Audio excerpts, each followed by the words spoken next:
A few years ago, I was on a flight, I think from Seattle to New York, when it was announced that there was somebody on the plane with peanut allergies to please not consume peanuts on the airplane. That's fine with me. My issue with the warning is that I have allergies myself, and usually, as long as the person eating it is pretty considerate about how they eat it, I usually don't have a problem. Now, the problem is when I try to tell people around me, I usually don't go to the step of getting the flight attendant to announce it because I want people to be considerate. Some people get very defensive about it, and other times people don't want to be bothered with it. Sometimes there's a language barrier and all that. But more importantly, some people get very defensive about it. And it just goes to show that because a small percentage, it's not often that somebody gets defensive, don't get me wrong. I would say maybe 1 out of 10 times.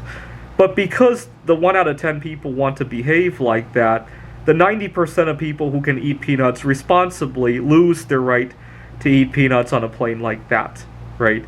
When you consider that a plane might have 50 or 60 rows, and it really only should affect 2 or 3 rows, but because some people are going to get defensive, so you can't identify who the individual with the allergy is, now everybody else has to suffer.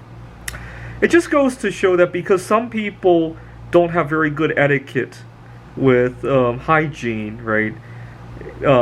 We have to delay reopening because a small percentage of people is going to behave badly when they're told that they have to practice good hygiene and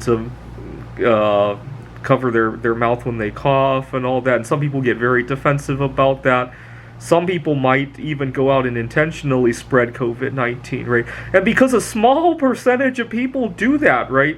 Right now, there's a lot of people getting into fights on airplanes over somebody not wearing a mask.